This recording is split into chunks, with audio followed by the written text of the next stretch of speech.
O sujeito, ele não acredita que existe vida após a morte. Ele acredita que morreu, acabou. Ele deixa de existir. A consciência vai ser extinta. Uhum.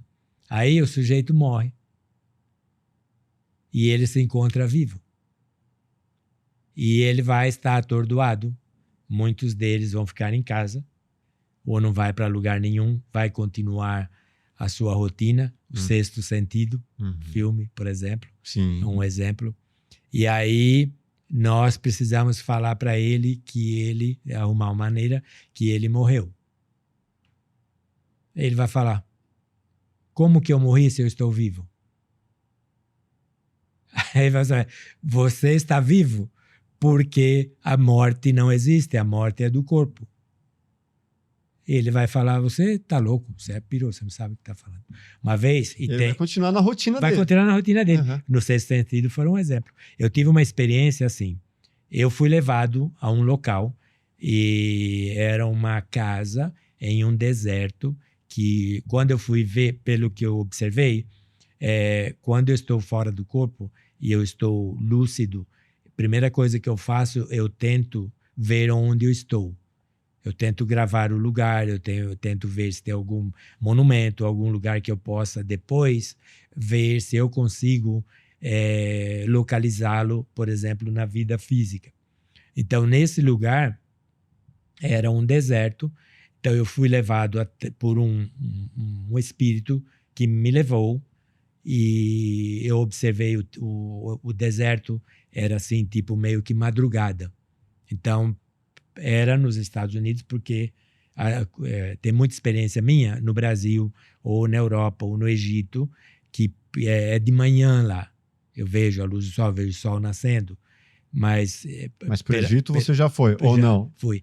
Já por causa da diferença de horário. Uhum. Mas quando é mais nos Estados Unidos, se é noite, é noite. Entendeu? Então eu vejo esse ambiente. Então eu olhei, mas eu tinha uma visão boa, que eu pude ver um tipo de deserto que era. Depois eu fui pesquisar. Então, a pessoa que me levou até um certo ponto e falou, é aquela casa lá. Aí eu peguei, fui na casa, entrei na casa, tinha porta, você não precisa abrir portas quando você está fora do corpo. Atravessei a porta e aí você meio que é guiado, né? Você vai. Então, eu olhei do lado direito e eu vi um homem lá, ele estava em pé e eu sabia que ele era o morto. O morto é ótimo. Aí eu cheguei perto dele, aí eu falei, e aí, companheiro, o que está acontecendo? Eu falava inglês. Então, quando eu estou aqui, em comunidade de brasileiro, eu falo português. Quando eu estou em comunidade ou de americano ou outros lugares, que o inglês seria língua franca, aí eu falo inglês. Nesse caso, nós conversamos em inglês. Então, eu falei para ele, ele falou... minha esposa não dá mais atenção para mim. E tinha umas pessoas na casa. Acho que não devia ser muito tarde, porque eles estavam conversando ainda. Aí ele falou, e a minha esposa não dá atenção para mim. E eu estou aqui, eu não sei o que está acontecendo. Ele não sabia que ele tinha morrido. Aí eu falei, qual que é a sua esposa? Aí ele apontou uma mulher sentada na cadeira. Aí eu falei, vem aqui comigo. Aí eu falei, toca nela. Aí ele foi tocar o ombro dela, né? Ele tocou o ombro, só que ele não achou nada. Porque Nossa, passava... tipo o filme Ghost. O Ghost. Nossa, aí o primeiro filme que eu assisti quando era moleque. Aí eu vi que ele até mexeu os dedos dentro dela. E ele olhou para mim. Falei, você não entendeu por que ela não te escuta? Porque ela não te entende, porque ela não... E meio que caiu a ficha, sabe? Aí conversamos mais um pouco, aí eu falei para ele, você pode ser ajudado, você está sendo observado, você pode ser ajudado, mas você tem que querer essa ajuda e você tem que pedir essa ajuda que você será ajudado a qualquer momento. Eu tenho duas dúvidas. Primeiro, se a pessoa está nessa situação, é porque ela tinha muito apego com a vida, muito apego com a esposa, ou ele era uma pessoa não aberto à espiritualidade, que vivia basicamente num piloto automático, e isso, consequentemente, faz com que seja mais difícil ainda dele entender toda essa situação. Sim, essa é uma das razões, né? De não entender o que está acontecendo. Apego, pode ser não saber nada da possibilidade da vida após a morte. O apego dele ou o apego da esposa dele? Ambos, pode ser. Pode ser? Ele pode, porque isso tem muitos casos. Por exemplo, ele sente o sofrimento da pessoa e ele não quer sair. Ele tem uma resistência e ele fica por lá. Ou por outros tipos de sentimento. Uma vez, como que as coisas funcionam, né? Como as coisas se encaixam. Eu cito esse caso no Morrer Não é o Fim. Eu morava no quarto andar em um prédio, lá em Miami. Aí, uma noite, uma senhora tocou na porta e eu não sei se eu já tinha visto. Aí ela falou assim, eu atendi, né? Ela falou, vocês são brasileiros? Ela era peruana e ela falava portunhol, né? Uhum. Ela falou, eu ouço vocês falarem português aí. Falei, vocês são brasileiros? Sou. Aí ela foi explicar que ela era casada com um português que tinha morado no Brasil, tinha aposentadoria no Brasil, mas ela não tinha contato, ela não sabia o que fazer, ela tinha contato com as irmãs dele e tal. Se eu poderia ajudá-la a tentar ver para receber a pensão, etc. E aí eu conversei com ela, mas porque eu já estava pesquisando, isso foi em 2006, eu acho. E eu já tinha pesquisado vários fenômenos, sobretudo fenômenos que acontecem com pessoas, mulheres que perdem o marido. Uhum. Aí eu falei, deixa eu aproveitar aqui, né? Aí ela indo embora, falou tchau para mim, saímos. Aí eu falei, dona Mercedes, a senhora por um acaso, assim, quanto tempo que o seu marido morreu? 2 meses. Por acaso a senhora vê o seu marido em sonhos? A mulher arregalou os olhos. Em sonhos? Eu lo veo assim, como te estou vendo a ti. Falei, como assim? Ela falou, eu vejo ele assim. Onde? Na minha casa. E ela morava no mesmo andar que eu. Uhum. Falei, como na sua casa? Ele está na minha casa, ele não sai de lá. Eu falei, há quanto tempo? Desde que ele morreu. Aí eu comecei a conversar com ele, falei, e o que é que ele quer? Ele está com raiva de mim, porque eu deixei ele ser internado em um asilo. Aí eu comecei a conversar com ela, né? Eles estavam casados há 30 anos e ele era muito violento.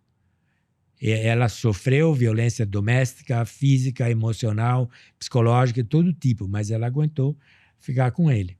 E aí ele estava com mal de Parkinson, ficava numa cadeira de roda em casa. Mesmo assim, ele arrumava maneira de, por exemplo, de fazê-la tropeçar. Ele era muito ruim. Sim. E ele foi, ruim.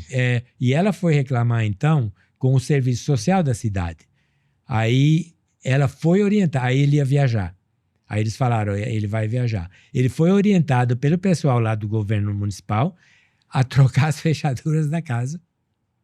Trocar a fechadura da casa e não deixar entrar. Falou, quando ele voltar, que ele for tentar entrar, a senhora nos chama que nós vamos recolhê-lo e nós vamos interná-lo em um asilo.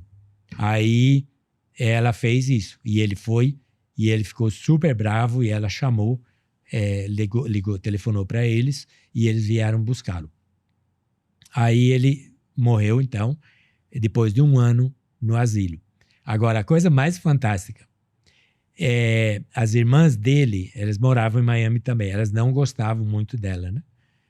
Dessa mulher.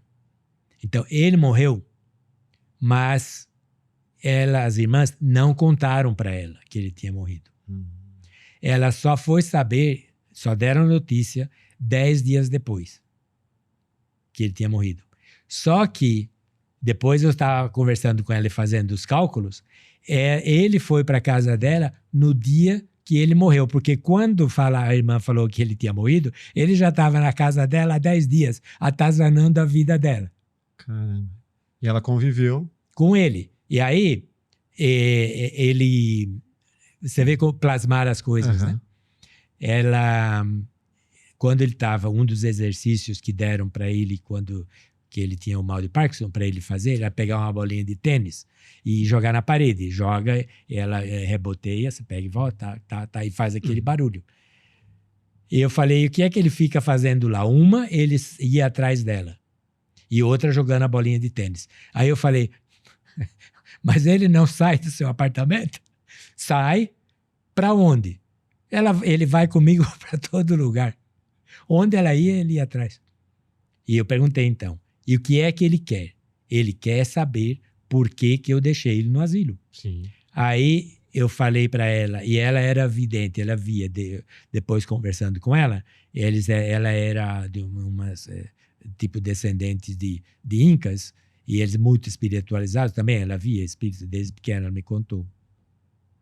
Aí acho que ela não sabia que eu era espírita, eu falei, eu poderia ir lá conversar com ele? Ela falou, sim, claro. Então marcamos um dia, então eu fui, mas eu não o via. Aí ela via. Então eu cheguei, eu fui lá, encontrei e tal, e fui lá conversar com ele. E ela me direcionava, onde ele está.